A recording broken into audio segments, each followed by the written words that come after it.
பொதுவாக தென்மேற்கு பருவமழை பொறுத்தவரை மே மாத இறுதி மற்றும் ஜூன் முதல் வாரத்தில் தான் தொடங்குவதற்கான சாதகமான சூழ்நிலை இருக்கும். ஆனால் இந்த வருஷம் மே மாதம் 23ஆம் தேதியே, அதாவது கிட்டத்தட்ட முன்கூட்டியே பருவமழை பொறுத்தவரைக்கும் தொடங்கியத பார்த்தோம்.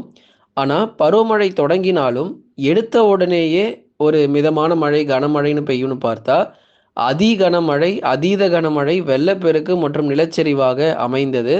மே இறுதியில பெய்த கடுமையான மழையின் காரணமாக நெறைய மாநிலங்கள், கிட்டத்தட்ட கேரளா, கர்நாடகா போன்ற பல மாநிலங்கள் வெள்ளக்காடாக மாறியது. தமிழ்நாட்டிலும் மேற்கு பகுதிகள்ல பல இடங்களிலும் வெள்ளக்காடாக மாறியதை தொடர்ந்து பார்த்தோம். அதே போலவே இன்னும் கொஞ்ச நாளைக்கு அந்த மழையினுடைய தீவிரம் பொறுத்தவரைக்கும் இருக்கத்தான் போகிறது. தமிழ்நாட்டில் கிட்டத்தட்ட அடுத்து வரக்கூடிய 3 முதல் 4 நாட்களுக்கு அதே போலவே மீண்டும் இன்னொரு மழை பொழிவு அப்படிங்கிறது பதிவாக போகுது. எந்த தேதிகள் வரைக்கும் இந்த மழை இருக்கும் அப்படிங்கிறத பார்த்துடலாம். இன்று முதல் ஜூன் 17ஆம் தேதி வரைக்கும் இப்படிப்பட்ட ஒரு மழை பொழிவு பெய்ய போகுது. கொஞ்சம் உஷாராக இருந்துக்கோங்க. லைக் பண்ணாதவங்கலாம் வேகமா அந்த லைக் பட்டனை கிளிக் பண்ணுங்க. யாரெல்லாம் இன்னும் சப்ஸ்கிரைப் பண்ணாம இருக்கீங்களோ சீக்கிரமா சப்ஸ்கிரைப் பண்ணுங்க. நண்பர்கள், உறவினர்கள் தெரியப்படுத்த ஷேர் பண்ணுங்க. அவங்களும் பார்த்து பயன்பெறட்டும். தமிழகத்தில் இன்று முதல் ஜூன் 17ஆம் தேதி வரை கடுமையான கனமழை பொறுத்தவரை தீவிரமடைய போகுதுங்க. ஒரு 3 முதல் 4 நாட்கள் மழை பெய்தாலும் அது மிகப்பெரிய ஒரு சேதத்தை ஏற்படக்கூடியதாக நம்ம வந்து பார்க்கிறோம்.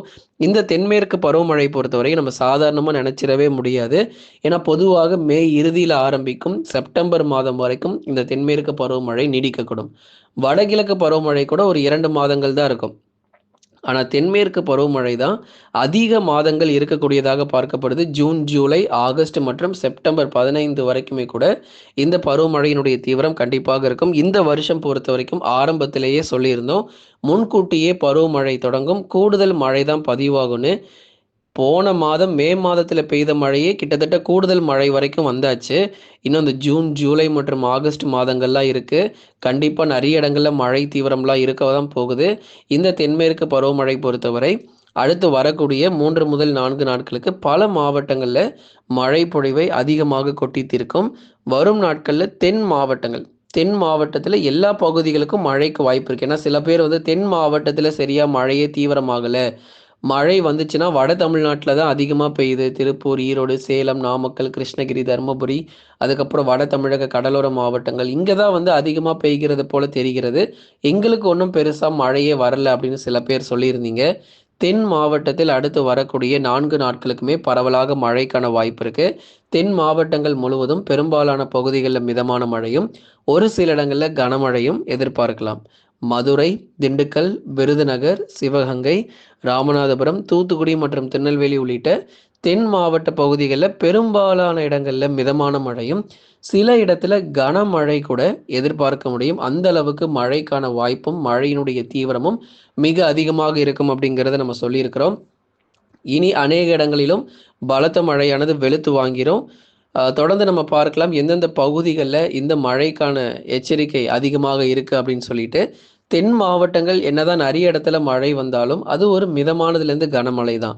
ஆனால் வெள்ளப்பெருக்கு இது போன்ற காரியங்கள்லாம் நம்ம தமிழ்நாட்டில் இருக்கு. அது மேற்கு தொடர்ச்சியில் நம்ம தொடர்ந்து சொல்லி கொண்டிருக்கிறோம். ஆகவே அடுத்ததாக இந்த வட தமிழக உள் மாவட்டங்களிலும் பல்வேறு இடங்களில் கனமழை பொறுத்த வரைக்கும் புரட்டி போடும்.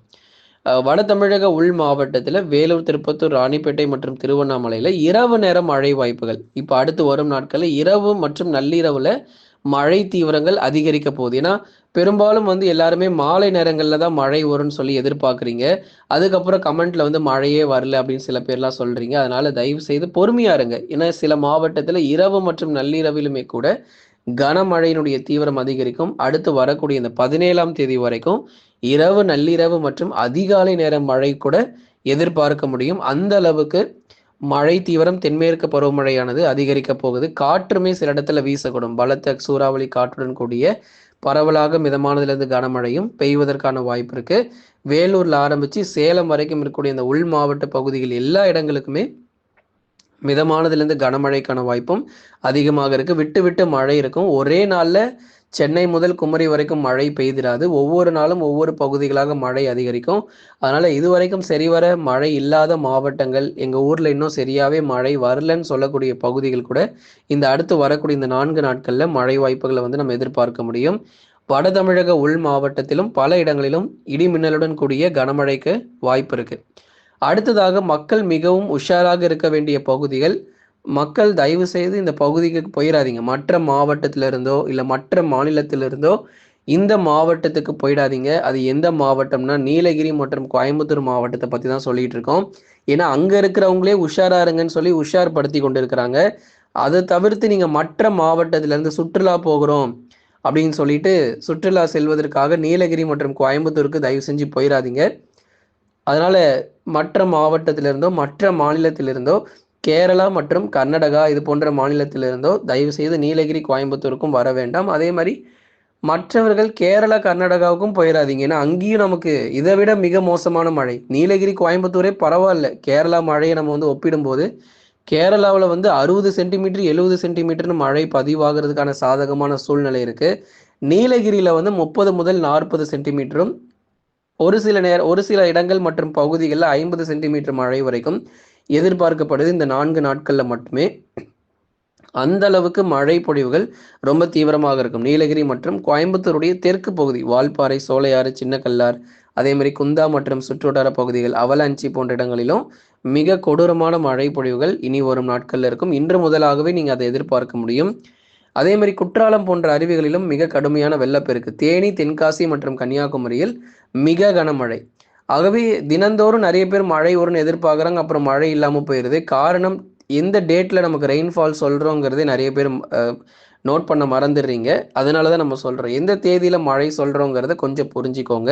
ஆகவே இன்று முதலாக தான் நமக்கு மழை வாய்ப்புகள் அதிகரிக்கும். தேனி, தென்காசி மற்றும் கன்னியாகுமரியில் இன்று முதலாக மழை அதிகரித்து மிக கனமழை புரட்டி போடும் எல்லா இடங்களுமே. ஏன்னா இந்த அளவுக்கு நம்ம வந்து பொறுமையாக நிறுத்தி நிதானமாக எல்லா மாவட்டத்தையும் சொல்கிறோன்னா அப்போ எந்த அளவுக்கு மழை வாய்ப்புகள் இருக்குங்கிறத புரிஞ்சுக்கோங்க. ஏன்னா ஒவ்வொரு மாவட்டமே நமக்கு மிக முக்கியமான ஒரு மாவட்டங்கள் தான்.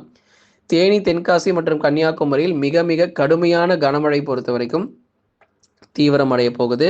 அதுக்கப்புறம் டெல்டா மற்றும் கடலோர மாவட்டங்கள் சென்னை, திருவள்ளூர், காஞ்சிபுரம், செங்கல்பட்டு, விழுப்புரம், கடலூர், புதுச்சேரி, காரைக்கால், அப்புறம் டெல்டா மாவட்டத்தில் இருக்கக்கூடிய மயிலாடுதுறை, திருச்சி, நாகப்பட்டினம், தஞ்சாவூர், திருவாரூர், அரியலூர், பெரம்பலூர், புதுக்கோட்டை இது போன்ற அநேக பகுதிகள் டெல்டா மாவட்டத்தில் இருக்கக்கூடிய அநேக பகுதிகளிலும் மிதமான மழையும் ஒரு சில இடத்துல மட்டும் ஆங்காங்கே கனமழையாக பகுதியாக நமக்கு பதிவாக வாய்ப்பு. இனி வரும் நாட்கள் மிகுந்த கவனம் தேவை நண்பர்களே.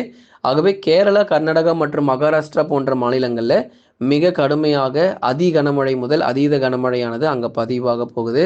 அதனால் தயவு செய்து உஷாராக இருந்துக்கோங்க. எப்படி நமக்கு நவம்பர், டிசம்பர் மாதங்களில் சென்னை, திருவள்ளூர்லாம் அதிக மழை வந்து கிடைக்குமோ அதே போல் இந்த தென்மேற்கு பருவமழை காலகட்டங்களில் நீலகிரி முதல் கன்னியாகுமரி வரை இருக்கக்கூடிய அனைத்து மேற்கு தொடர்ச்சி மலையொட்டிய மாவட்டங்களிலும் அதிக மழை கிடைக்க வாய்ப்பு இருக்குது. இன்னும் ஒரு 5 நாட்களுக்கு இந்த பகுதிகளுக்கு போகாதீங்க. அதுக்கப்புறம் ஒரு 6 நாள் அல்லது 7 நாட்களுக்கு அப்புறம் ஒரு இயல்பு நிலை அப்படிங்கிறது இங்கெல்லாம் திரும்ப ஆரம்பிச்சிடும். அது வரைக்கும் பொறுமையாக இருங்க நண்பர்களே. லைக் பண்ணுங்கள், மறக்காமல் சப்ஸ்கிரைப் பண்ணி தொடர்ந்து சப்போர்ட் பண்ணுங்கள்.